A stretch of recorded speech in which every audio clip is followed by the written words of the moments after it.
Bienvenue au premier webinaire RFE Pologne 2021.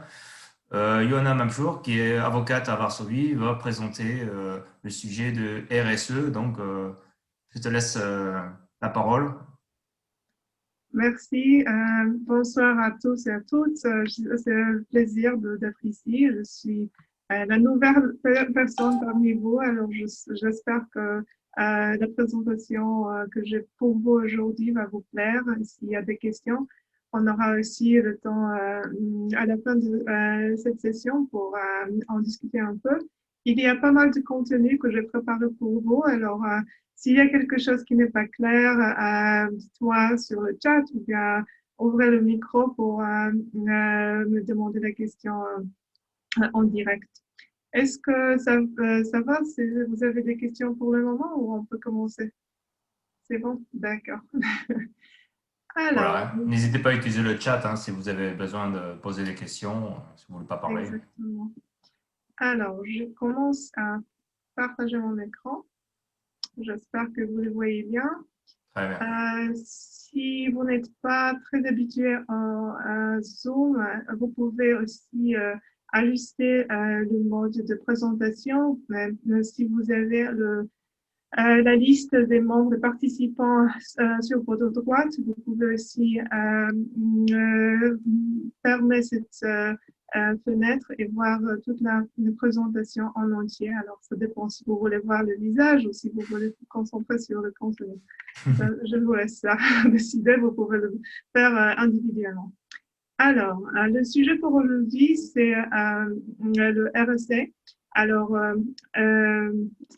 parfois, on pose la question, on veut changer le monde, mais par où commencer? Comment on peut le faire exactement? Alors, j'ai pensé à préparer pour vous une question sur le processus de préparation de l'entreprise à la mise en œuvre des projets sociaux. Et c'est quelque chose que je fais comme l'entrepreneur, comme avocate, mais surtout comme le membre du Conseil national de la JCI en Pologne. Le JCI, c'est la Jeune Chambre économique qui est une organisation existante partout dans le monde, qui est en charge de la partie polonaise.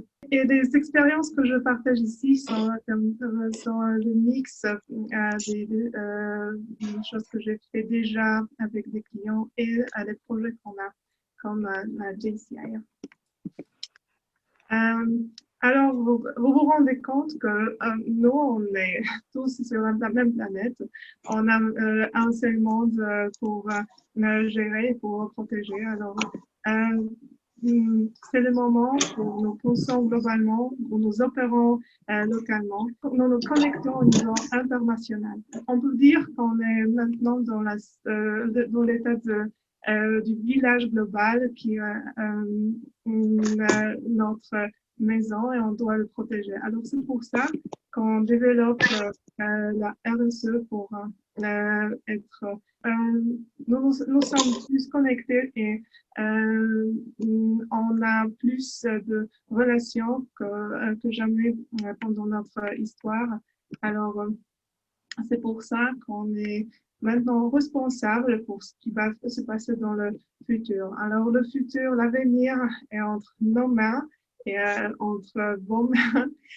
Et on est responsable aussi quand les entrepreneurs, quand les personnes qui sont actifs dans le business de créer le changement, créer l'impact positif dans notre société, dans notre économie et dans notre environnement naturel. Alors, ce que je veux me présenter aujourd'hui, c'est une petite liste des conseils et aussi des conseils qui peuvent vous inspirer pour faire des changements dans vos entreprises. On va commencer par les objectifs de développement durable de l'ONU. On va aussi discuter c'est quoi la RSE en fait, comme la responsabilité sociétale des entreprises. Après, on va voir comment en fait créer un modèle de l'entreprise qui supporte la responsabilité sociale. Et je vais vous présenter quelques outils, quelques conseils pratiques, comment on peut en fait commencer le processus, comment on peut vraiment travailler sur ce challenge. Et après, j'ai un petit exemple d'un projet que j'ai réalisé dès le début comme la fondatrice d'une initiative de l'éducation des enfants.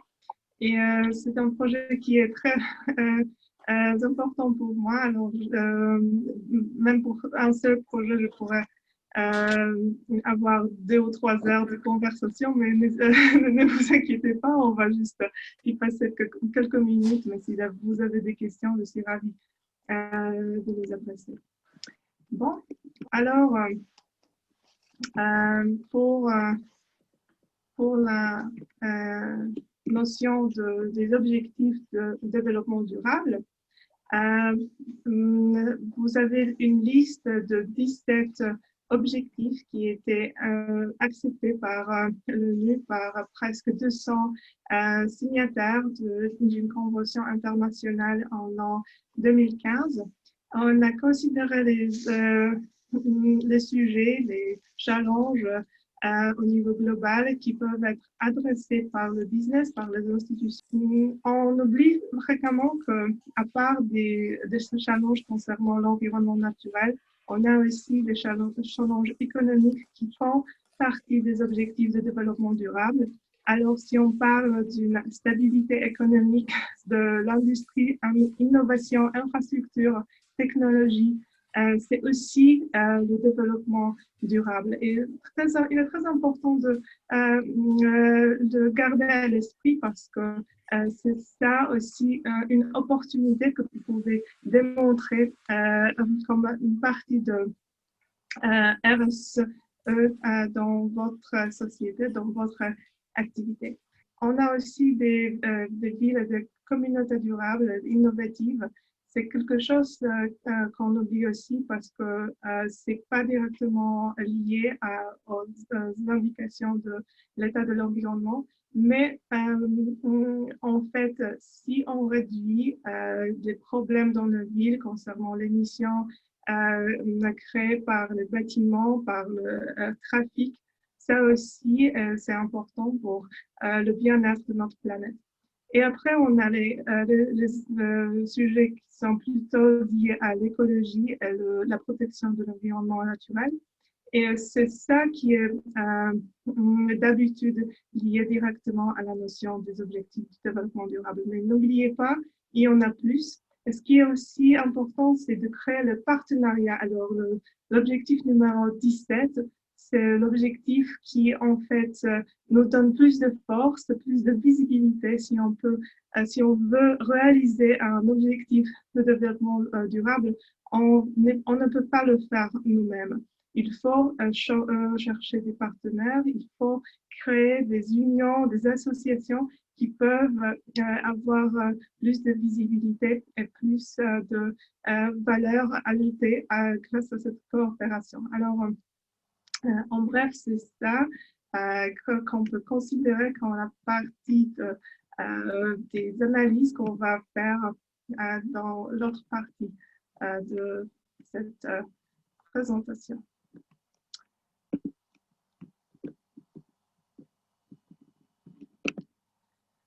Il y a plusieurs ressources que vous pouvez consulter pour voir quelles sont les bonnes pratiques, quels sont les chiffres qui déterminent l'état de l'exécution des objectifs de développement durable. Et je vous encourage de les chercher aussi sur les sites qui sont en fait créés ou bien influencés par les Nations Unies. L'ONU, en fait, a plusieurs agences qui collaborent avec cette organisation et il crée plusieurs rapports, il crée des statistiques, des analyses qui peuvent être très utiles aussi pour vous, pour voir quels sont les besoins dans votre ville ou bien dans votre niche de business pour les adresser avec la valeur ajoutée. Il y a aussi des informations sur les programmes internationaux, les programmes locaux qui sont financés, qui sont supportés par les gouvernements et par les agences spécialisées. Alors, on peut dire que le développement durable, c'est pas juste une philosophie, c'est pas juste une idée fixe qu'on peut présenter pendant nos réunions de business. En fait, c'est une partie intégrale du business et c'est une partie qui est très, très encouragée maintenant par les institutions qui sont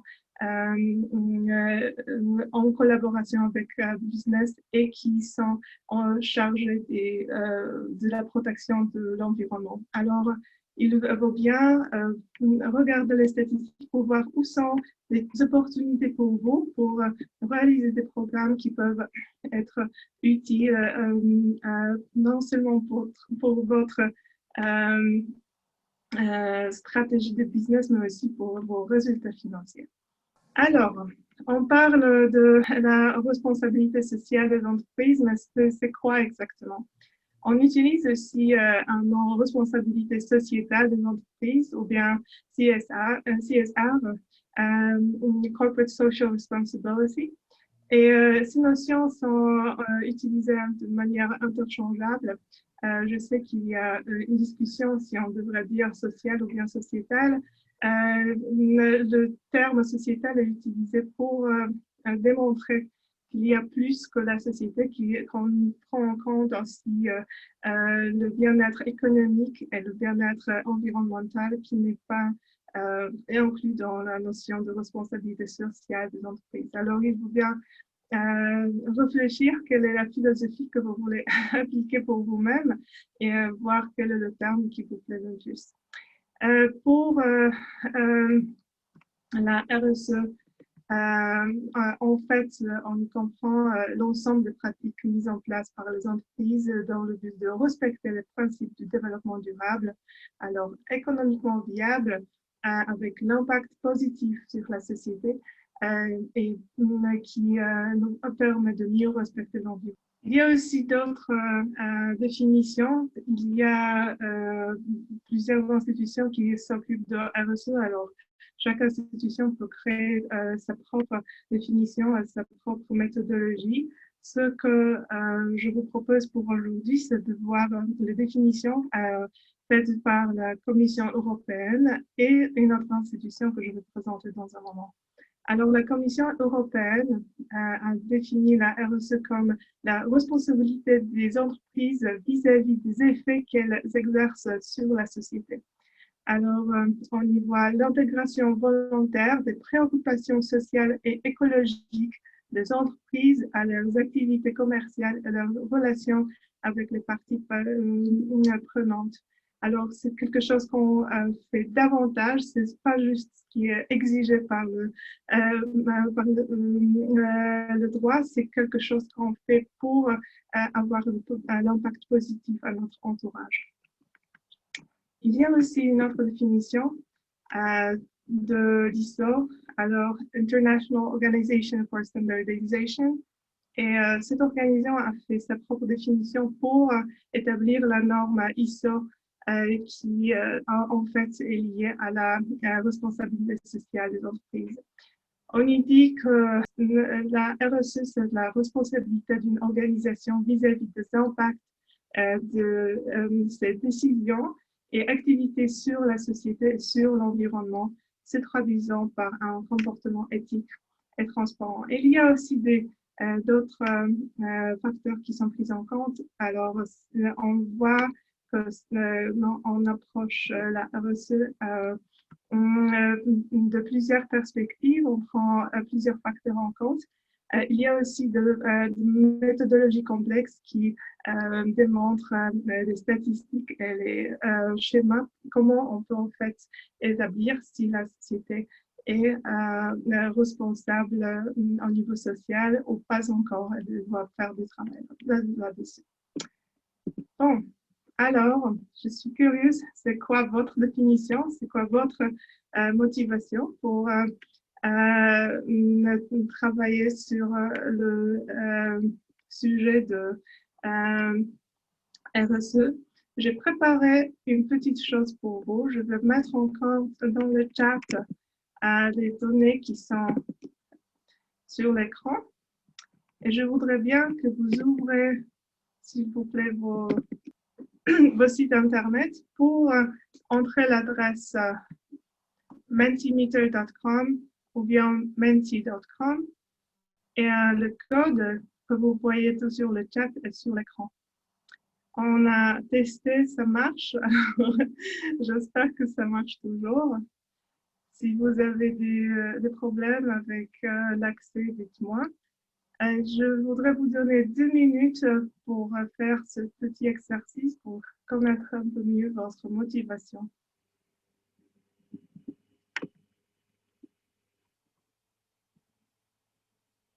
Merci.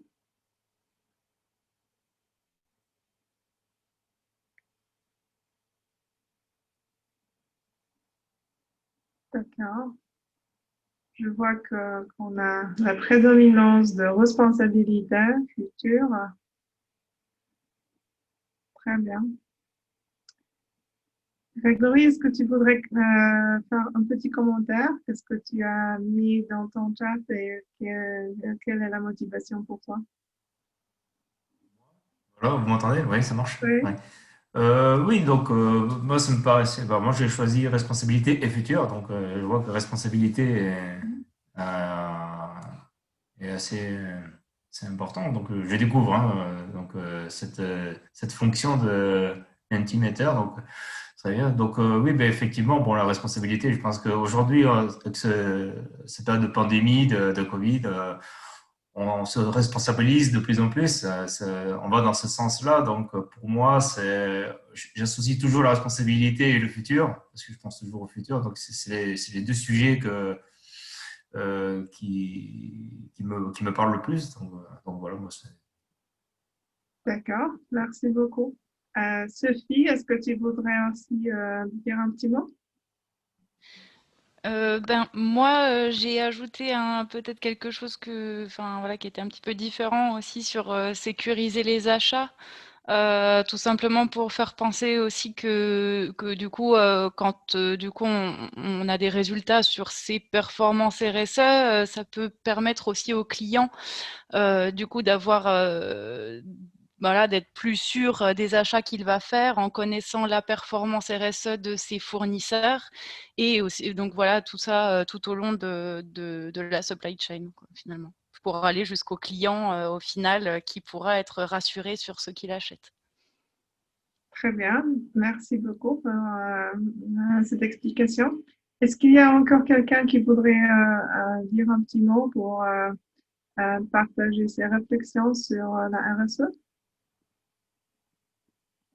Anna, peut-être?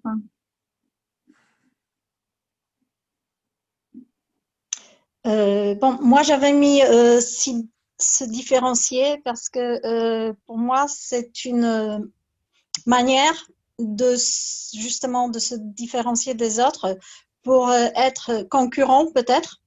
Parce que si on choisit la voie de RSE, on peut s'y distinguer par la façon de penser de la société des autres. Donc, penser à l'avenir, bien sûr, penser au futur, aux responsabilités, mais c'est être peut-être un peu en avant des autres.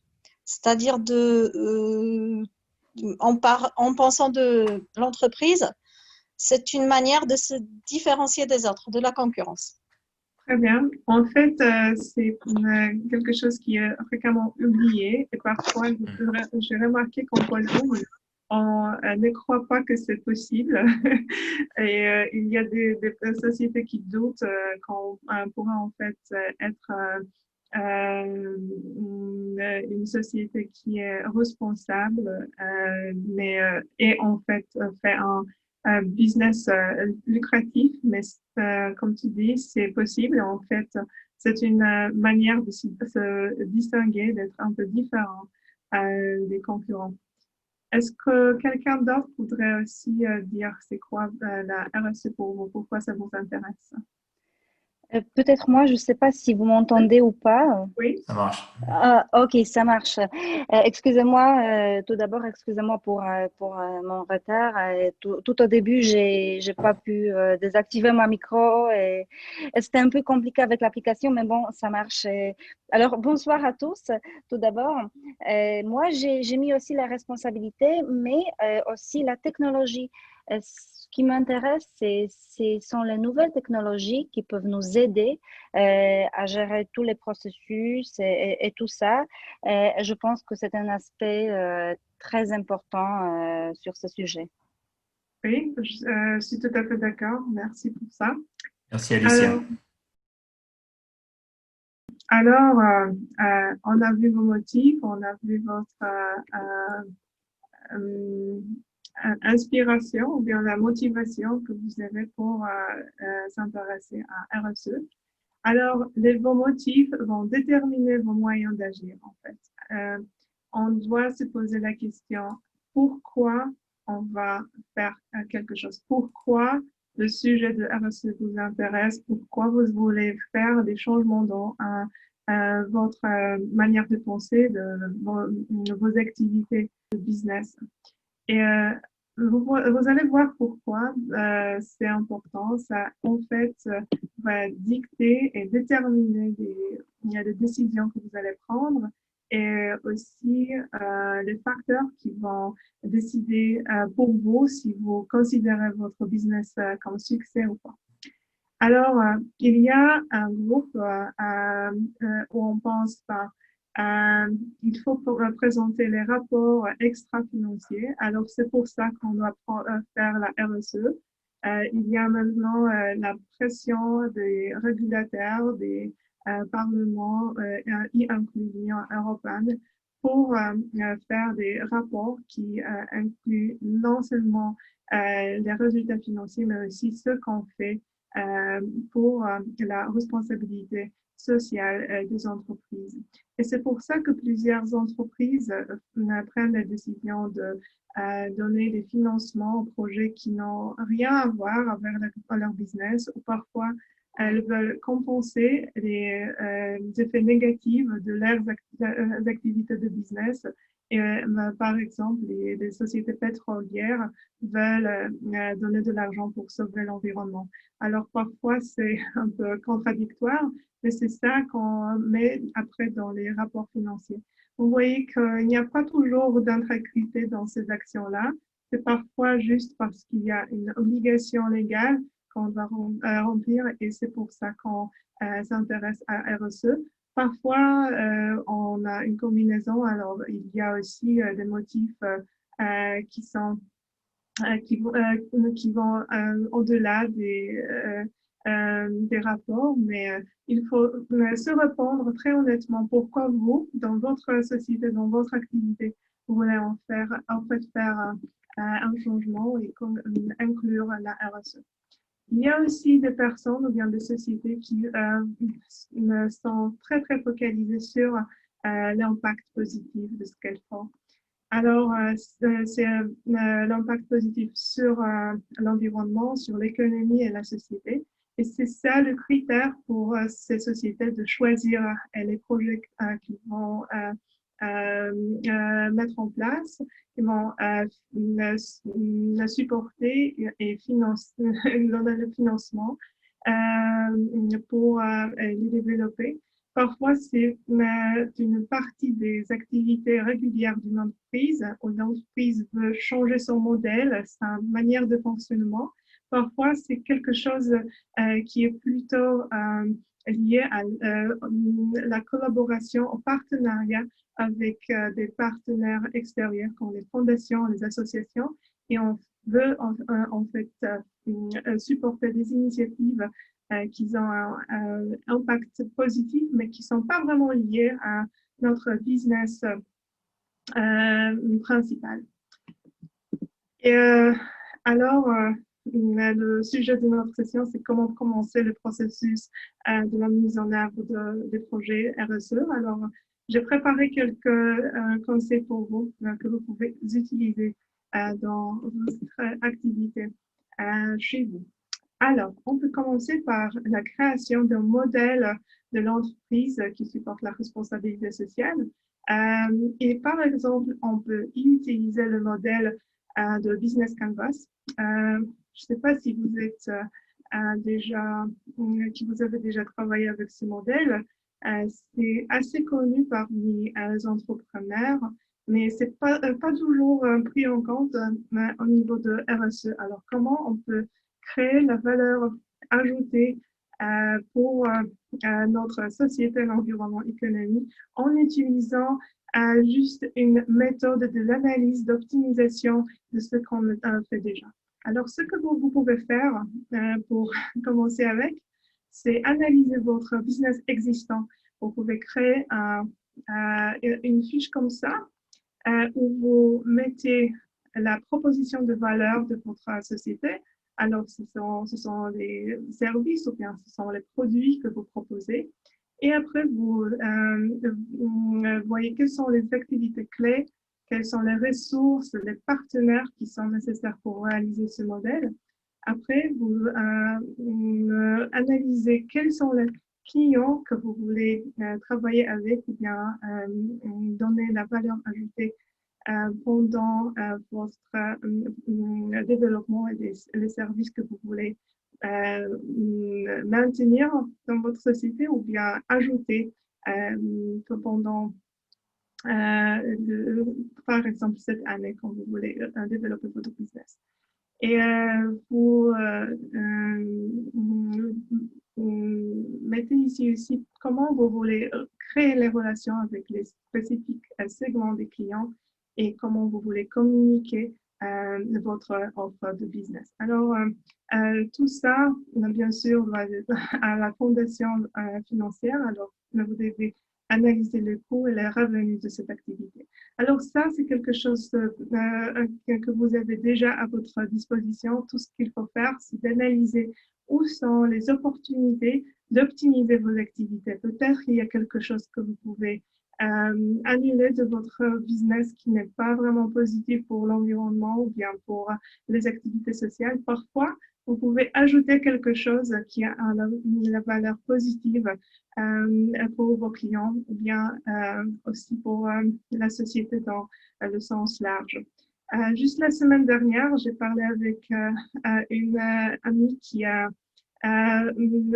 vient d'acheter une société en Suisse.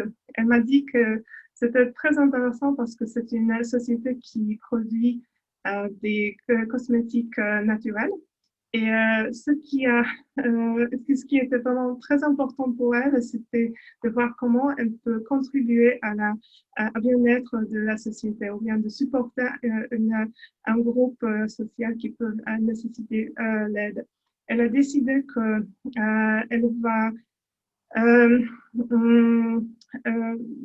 en fait distribuer une partie des fonds, des revenus de cette société à des personnes en Afrique pour les supporter dans leurs problèmes quotidiens, c'est-à-dire des jeunes filles qui ont des problèmes de menstruation et qui ne peuvent pas aller à l'école parce qu'elles n'ont pas d'argent pour la protection pendant cette période de mois. Pour ça, elles n'ont pas la possibilité d'avoir l'éducation de même qualité que leurs collègues. Et c'est ça qui est déjà adressé dans le milieu qui est assez près de mon amie. Elle a décidé de supporter cette cause. Alors, on peut faire des choses comme ça sans vraiment changer le type de service ou bien le type d'opération, juste utiliser une partie des revenus pour supporter une cause.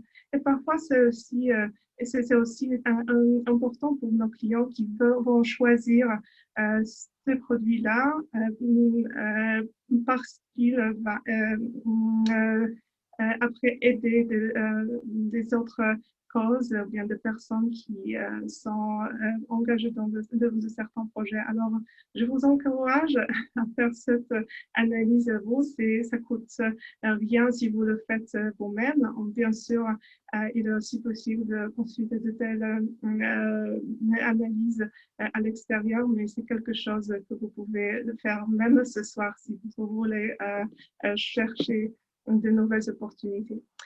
Et là, vous voyez la chose qui est un peu plus complexe, c'est le modèle de Business Canvas qui est préparé pour l'analyse des entrepreneurs qui veulent supporter les causes sociales. Et la différence principale, c'est que vous pouvez voir ici l'idée fixe, l'impact qu'on veut faire en faisant le business. Alors, on fait mission statement comme une façon de présenter sa philosophie, de présenter l'impact qu'on veut achever par un tel business. Et après, on fait une analyse très similaire, mais au lieu de penser aux clients, on peut utiliser le mot bénéficiaire qui est beaucoup plus large et on y comprend aussi les clients que les personnes qui peuvent être les bénéficiaires des causes, des projets qu'on peut organiser ou bien supporter comme le business. Alors, comme dans l'exemple que je viens de vous dire, vous allez voir des clients qui vont acheter des cosmétiques et aussi vous allez voir des filles en Afrique qui vont être les bénéficiaires de projet qui est supporté par mon ami. Alors, comme vous voyez, la méthodologie n'est pas très complexe. Parfois, il faut avoir de l'inspiration pour savoir comment on peut penser de manière alternative de notre business ou bien de nos services. Mais c'est vraiment possible à faire même ce week-end si vous cherchez de nouvelles idées. L'autre méthode que vous pouvez utiliser, c'est design thinking et on peut le dire en français comme la session d'idéation, la session d'innovation qui nécessite plus de personnes parce qu'il y a il y a une conversation, il y a la réactivité et l'échange des idées qui peuvent aussi donner des résultats que vous ne vous attendez pas. Et vous voyez qu'il y a aussi une méthodologie qui est fixe pour une telle méthode. On doit commencer par comprendre bien le problème, comprendre où on veut aller avec notre solution, qui est la personne ou bien le sujet qu'on doit adresser avec notre solution. Après, on doit définir nos observations, ce qu'on a analysé. Et ensuite, on va avoir une session d'idéation, de créer des solutions qui sont innovatives. Il y a aussi un processus, comment le faire de manière effective. Il est très bien de le faire pendant une session de 1 ou 2 heures pour avoir le plus d'idées possibles pour voir comment on peut choisir de nouvelles idées après quand on veut faire des changements dans notre société. Quand on a déjà des idées, on a créé un choix pour nous. On peut passer à faire un prototype. Ça peut être une chose très simple, même rédiger à l'écrit ou bien sur l'ordinateur. Ça ne doit pas nécessairement être quelque chose qu'on peut voir comme un produit, mais il est bien d'avoir quelque chose de précis qu'on peut montrer à des personnes qui peuvent être nos clients ou bien les bénéficiaires de nos solutions. Et on passe à l'étape de tester. Parfois, on peut faire le processus entier pendant une journée. Parfois, si on veut être très sérieux, on veut prendre notre temps, on peut y mettre 1 ou 2 semaines pour en fait créer le prototype, avoir le temps pour le tester après. Bien sûr, là, on va avoir des conclusions qui vont nous démontrer ce qui marche, ce qui ne marche pas, et que ce qui pourrait être un bon changement pour notre société pour ajouter la valeur à nos clients et aussi avoir l'effet positif pour notre société. L'autre outil que je voudrais vous présenter, c'est le cadre JCI de citoyens actifs. C'est le cadre qui est créé par l'association où je suis membre. Je suis aussi au Conseil national d'administration de JCI en Pologne. Juste pour vous expliquer c'est quoi la JCI, vous pouvez connaître le nom la Jeune Chambre économique, c'est le nom officiel en France. À l'international, on dit JCI, ce qui veut dire Junior Chamber International. On a les origines aux États-Unis. Maintenant, on existe dans plus d'une centaine de pays avec plus de 170 000 membres dans le monde entier.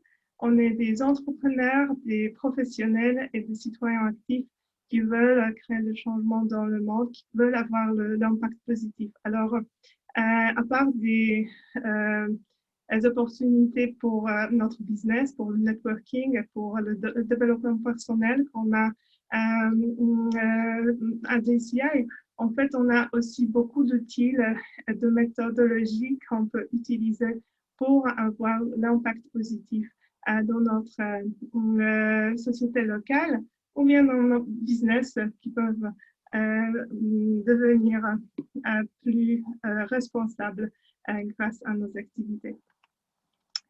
Comme vous voyez, l'histoire a commencé plus qu'une centaine, plus qu'il y a centaines d'années d'ici. Alors, on a commencé à Saint-Louis et maintenant, on peut dire que vraiment, on est en contact international tout le temps. La pandémie était aussi une opportunité pour nous pour nous connecter mieux. Comme la présidente nationale de la JCI en Pologne l'année dernière, j'avais le contact presque tous les jours de chaque partie du monde. Alors, de l'Amérique du Sud, de l'Amérique du Nord, l'Asie, l'Afrique, chaque journée était vraiment pleine des invitations pour des rendez-vous en ligne pour les entrements et aussi pour l'échange des idées. Alors, si vous cherchez à avoir le network international, ou bien seulement connaître des gens sympas qui sont créatifs et qui ont des idées innovatives, je crois que c'est quelque chose à prendre en compte. Bien sûr, je connais beaucoup de monde là, alors si vous voulez vous connecter avec un pays spécifique, je suis là pour vous. Alors, le cadre JCI du citoyen actif, c'est en fait une méthodologie qu'on présente pendant un entraînement de 2 heures, mais juste pour vous donner une présentation très très courte sur ça. Je voudrais vous montrer des étapes qui sont importantes pour savoir si votre idée ou bien si votre modèle business va être optimal pour l'environnement ou la niche où vous êtes. Alors, vous voyez qu'il y a 4 étapes principales de la réalisation d'un projet qui devrait avoir un impact positif sur notre entourage.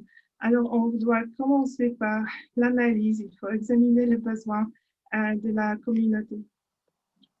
Après, à la base de l'analyse, on va développer et formuler des solutions durables. Alors, c'est là le moment où on peut utiliser les outils que je vous ai déjà présentés. Alors, par exemple, les sessions d'idéation, mais aussi on peut utiliser plusieurs d'autres outils qui sont aussi très répandus chez nous à JCI pour avoir la communication efficace et aussi créative. Après, quand on a déjà le projet qu'on veut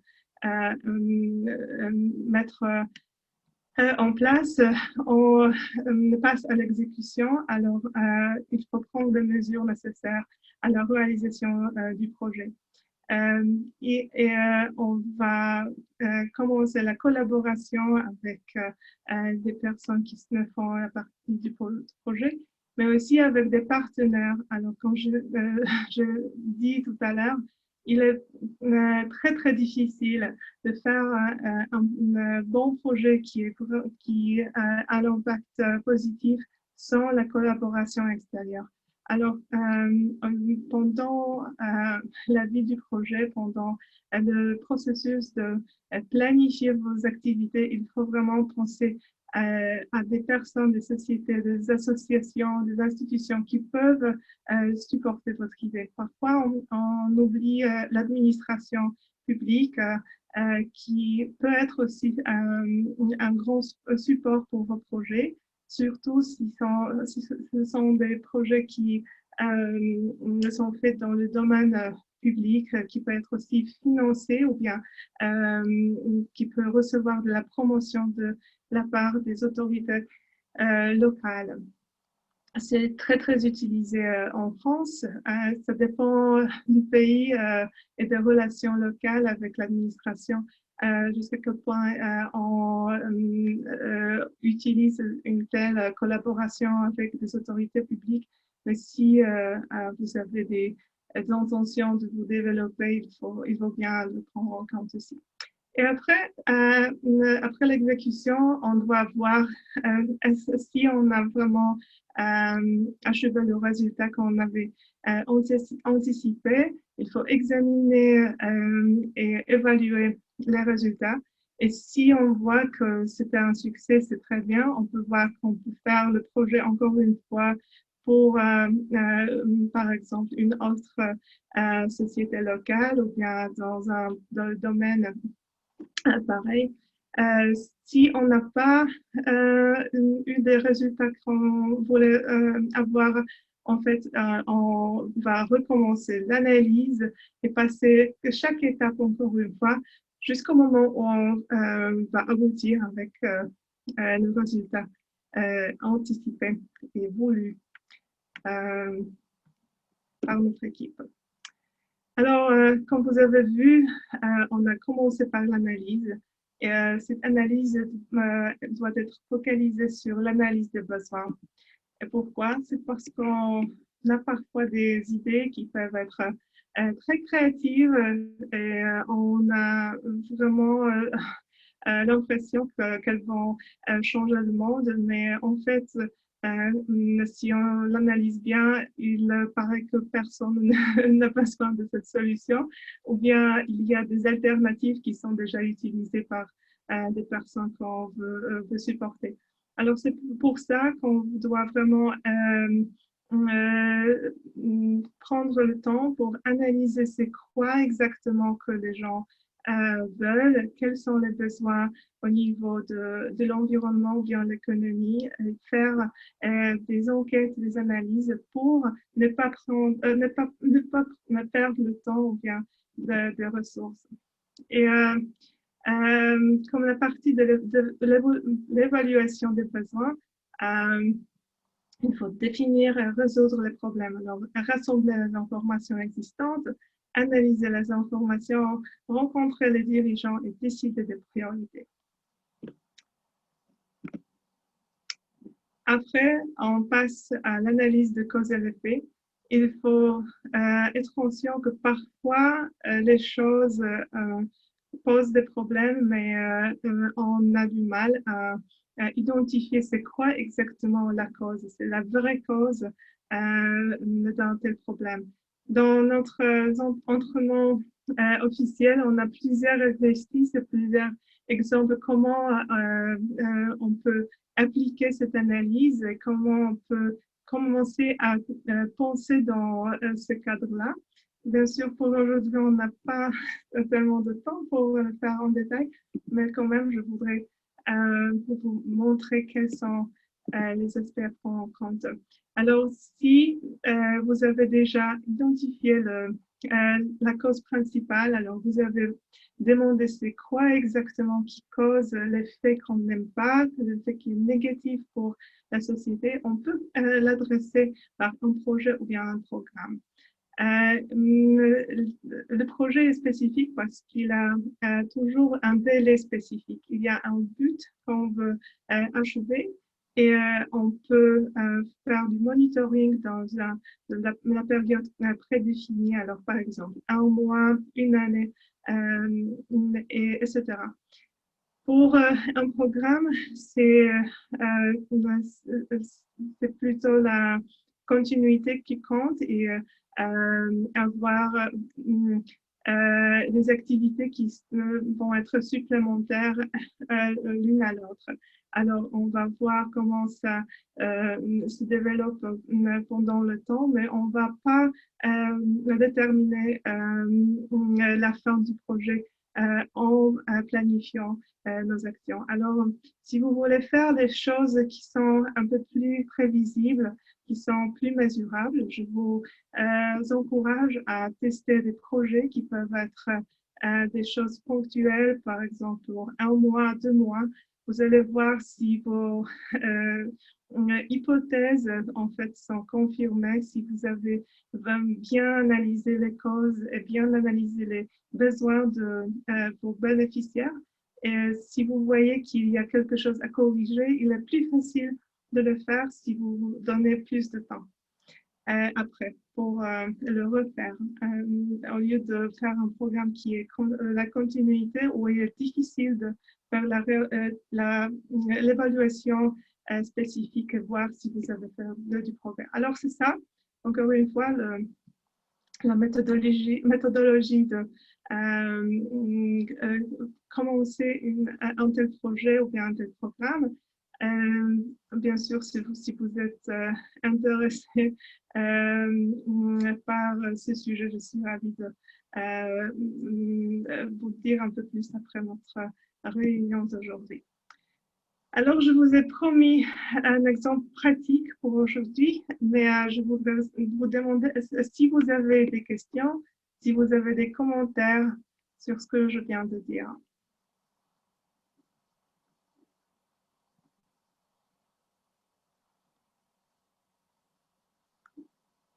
Grégory, tout est clair? Pour moi, tout est clair. Vous m'entendez? Oui. Voilà, donc, activation du micro. Bon, pour moi, c'était vraiment impressionnant. Ta présentation, c'est vraiment, je te félicite, hein. Merci. Donc, sur le chat, je vois qu'il y a Alicia, pas de questions, commentaires, donc c'est très intéressant. Donc, est-ce qu'il y a d'autres personnes qui veulent intervenir? Jonathan, peut-être? Ok, je ne vois pas de Non. commentaires. Il y a le chat, voilà, sur le chat. Merci.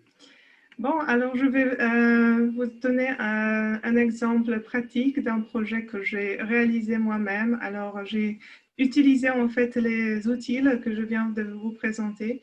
Et c'était un projet très personnel pour moi et je voudrais revenir là-dessus après la pandémie parce qu'on a fait une pause, mais quand j'étais une nouvelle personne à JCI, j'étais invitée à des entraînements très intéressants en Finlande et en Suède. Et là, c'était les académies qui étaient focalisées sur la réalisation des projets et l'idéation des projets qu'on peut créer sous les objectifs de développement durable. Et c'était la période où j'étais aussi plutôt nouvelle dans le milieu des entrepreneurs. Je suis avocate. Avant, j'avais travaillé pour des cabinets internationaux, un cabinet allemand-autrichien. Avant, c'était encore des cabinets anglophones. Alors, quand j'ai commencé mon aventure comme l'entrepreneur, j'ai vu que j'ai connu des personnes qui sont complètement différentes des personnes que je connaissais de mon environnement de travail. Alors, avant, j'étais entourée par les juristes d'entreprise qui étaient vraiment focalisés sur le travail pour les corporations. Et moi, j'avais besoin de faire quelque chose de plus, juste pour voir la vraie vie, quelque chose qui était dehors des murs des cabinets internationaux. Et j'étais très inspirée par les artistes et les sportifs que j'ai connus à cette période-là. J'ai vu qu'ils étaient très actifs au niveau du support pour la communauté locale et les enfants et des personnes âgées. Alors, je me suis dit que c'était quelque chose qui me manquait dans l'environnement que je connaissais. Alors, j'ai décidé à utiliser les méthodologies que je vous ai décrites pour voir c'est quoi exactement les problèmes et les challenges de la société locale que j'ai connue. Et quelles sont en fait les compétences que je pourrais partager avec cette société, quelque chose qui me venait de manière naturelle et que je tenais à cœur. Alors, j'ai décidé à organiser un rendez-vous avec des personnes qui voudraient faire la même chose. Et il s'est avéré qu'il y avait des personnes qui avaient des besoins similaires à ce que j'ai planifié. Alors, il y avait des personnes aux entreprises qui avaient besoin de faire du bénévolat. Parfois, c'était des étrangers qui ne parlaient pas polonais. Alors, les possibilités de faire du bénévolat en Pologne étaient en fait limitées. Alors, ces personnes étaient naturellement très, très intéressées au programme de l'éducation des enfants. On a organisé une équipe de personnes qui étaient anglophones. Alors, on a travaillé en anglais ensemble. On a attiré des personnes de plusieurs pays, plusieurs continents qui vivaient à Varsovie, qui voulaient être les bénévoles pour donner des cours des langues aux enfants qui ne pourraient pas payer pour les cours des langues étrangères. Et on a appelé le programme Speak for Your Future parce que c'est le futur des enfants quand on voudrait supporter. On savait de notre propre expérience que la maîtrise des langues nous ouvre des portes, ça donne des possibilités intéressantes et même si les enfants avaient des conditions difficiles chez eux, en fait, ils pourraient faire du progrès comme des adolescents ou bien des adultes qui pourraient après avoir des possibilités de recevoir un meilleur travail.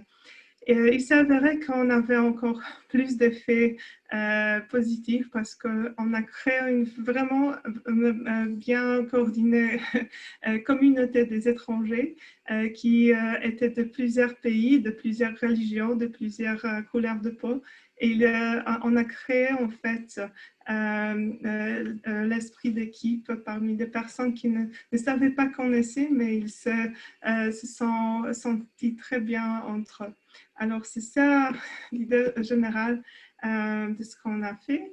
Alors, comme vous voyez, l'idée de base, c'était que la société mondiale est diversifiée. C'est la communication qui est la clé qui ouvre les portes et qui nous permet de créer l'ambiance positive entre nous. Et en fait, on a besoin seulement d'une idée. Tout commence par des idées.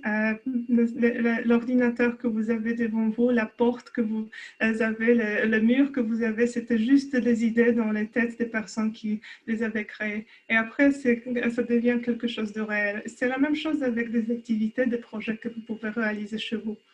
Et pour moi, l'inspiration était partout, c'était aussi la musique. Et vous voyez ici Whitney Houston qui avait une chanson concernant les enfants. qui disait que les enfants sont notre futur. Et c'est vrai.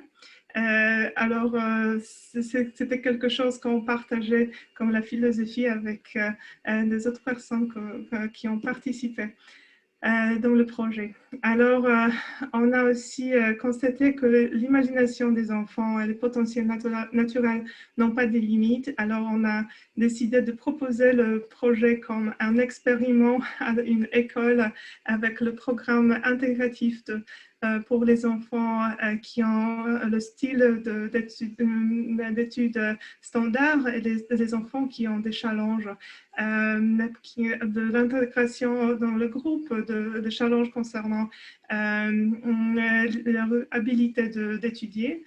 Et on a décidé de commencer le programme en collaboration avec le psychologue de cette école pour créer un environnement qui était amusant pour donner la possibilité de pratiquer la langue et non seulement l'enseigner en terroriste, ce qui se passe fréquemment aux écoles.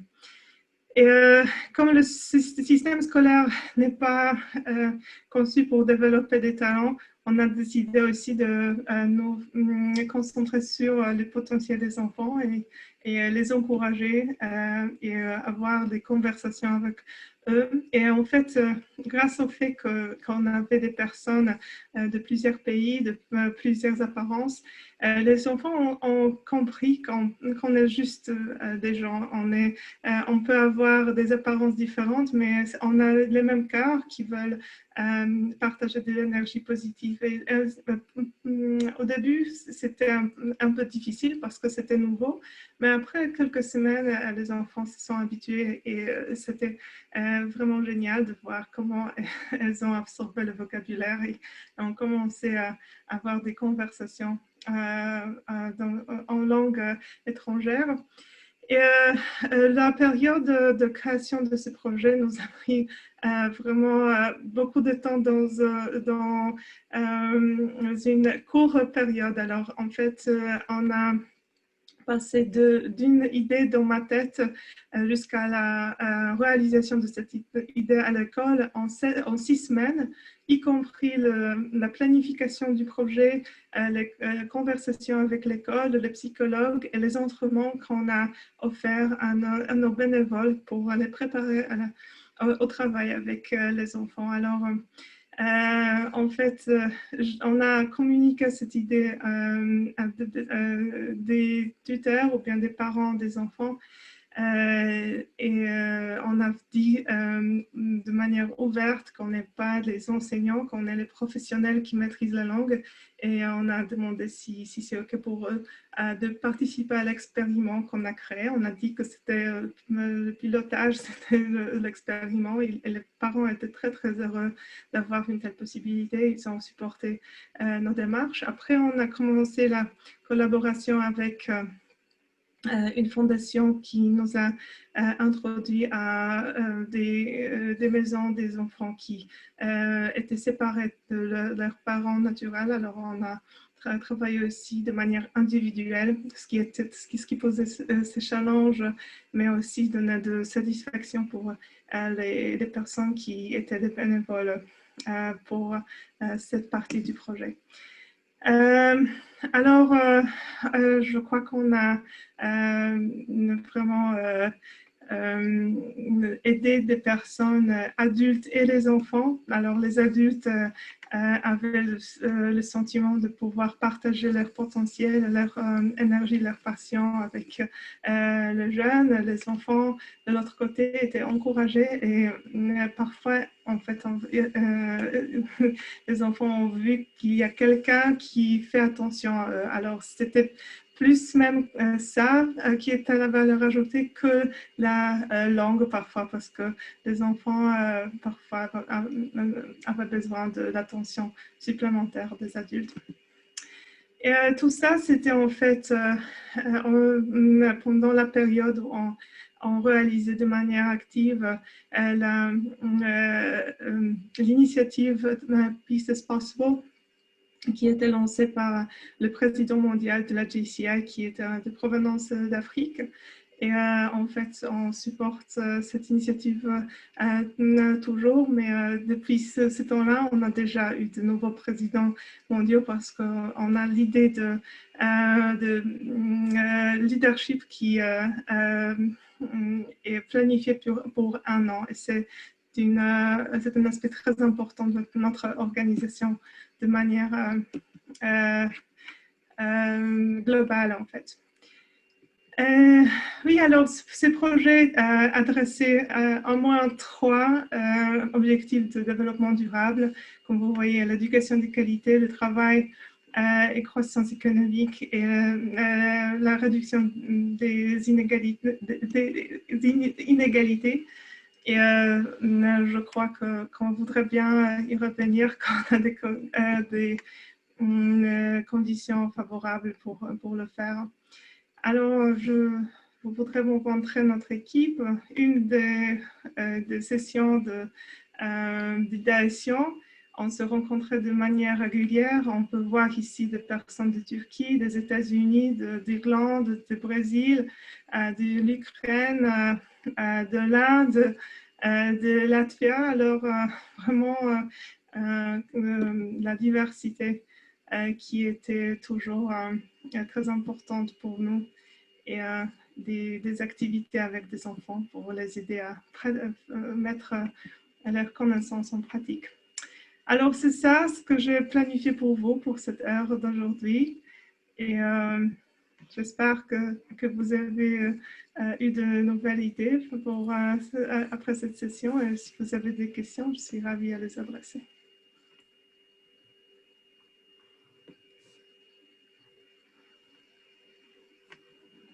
Est-ce qu'il y a des questions? Est-ce que quelqu'un peut prendre la parole?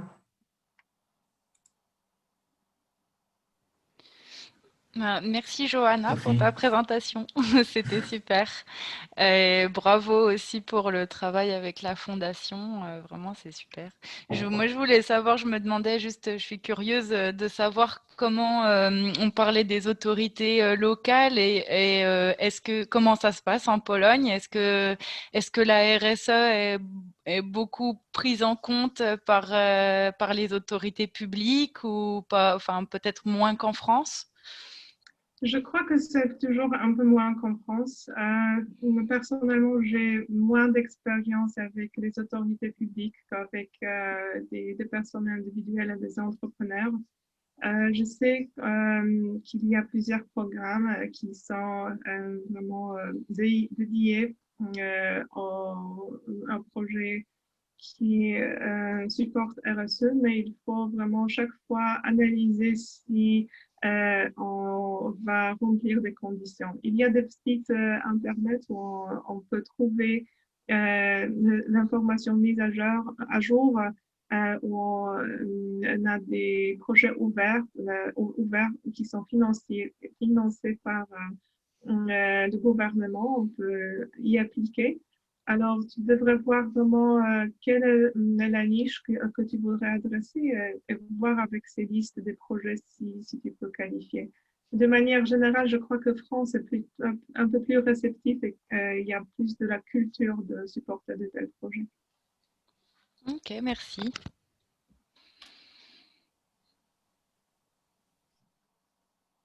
Je vois Franck. Oui. Oui, Johanna, merci pour la présentation.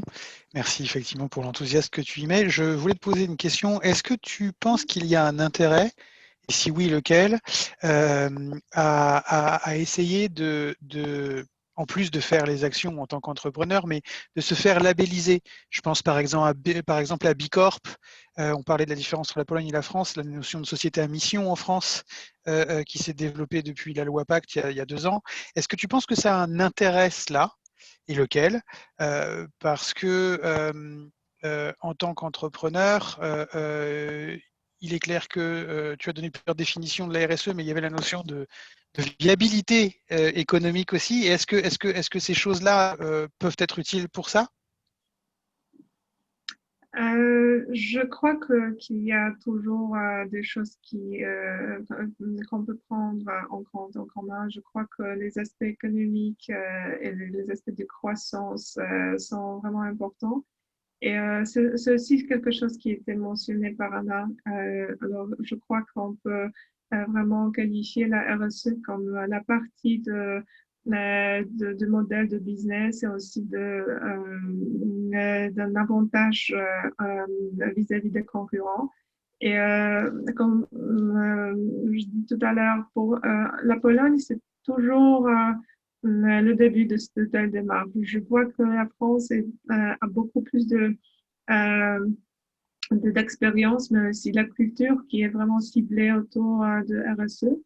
La Pologne, je crois que c'est en fait une niche qu'on peut commencer à remplir. Je ne sais pas si ça répond à ta question, sinon tu peux me poser des questions supplémentaires. Ah, ça répond à la dernière partie de ma question. Effectivement, ça peut être intéressant de se positionner là-dessus pour se différencier.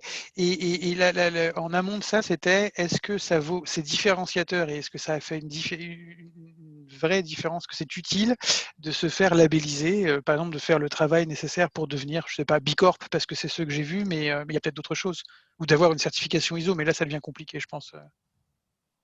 Là, je crois que je ne connais pas des détails que tu demandes. Alors, si tu peux me Ok. faire un mail et on peut Ouais. le clarifier en plus de détails. Moi, j'ai D'accord. peut-être juste un petit élément de réponse, Franck. Je ne sais pas dans quelle taille d'entreprise est-ce que vous représentez, mais du coup, pour moi qui travaille dans la RSE, pour plutôt les grosses entreprises, les labels vont servir effectivement dans les grosses entreprises, mais seulement si l'acheteur connaît votre label. J'ai envie de dire, si vous êtes une petite entreprise et que vos acheteurs ne connaissent pas ce label, ben, ça ne va pas trop servir. Mais changera voilà, pas. après, voilà, c'est ça. Donc, tout dépend la taille de votre entreprise et votre public, on va dire vos clients, finalement, pour voir s'ils connaissent, s'ils connaîtraient ce label ou pas. Sinon, c'est pas la peine peut-être de dépenser de l'argent dans des choses comme ça. D'accord, merci. De rien. Merci pour la discussion supplémentaire. Est-ce qu'il y a d'autres questions?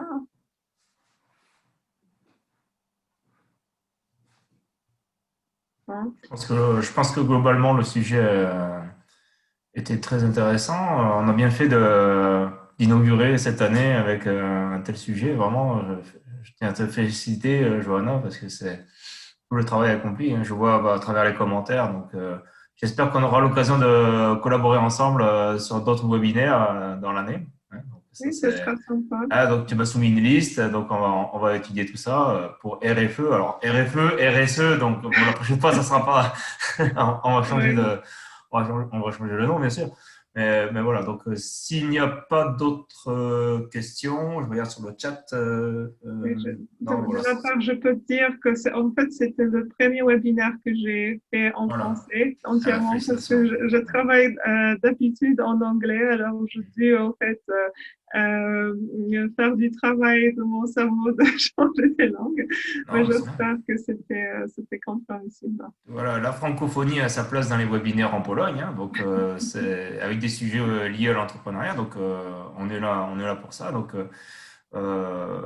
t'es amené à renouveler l'aventure avec les autres membres de RFE. Donc je passe un message pour ceux qui sont ici. Bon, Jonathan Léger, il a déjà animé un webinaire. Donc après, voilà, si parmi vous il y a des personnes qui se sentent capables, ils rentrent en contact avec moi et l'équipe de RFE Pologne.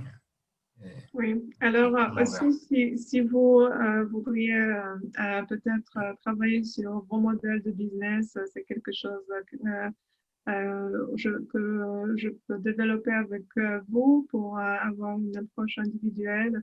Je fais beaucoup de travail de type mastermind et des sessions de création. Alors, c'est quelque chose que je fais en parallèle de mon cabinet. Très bien.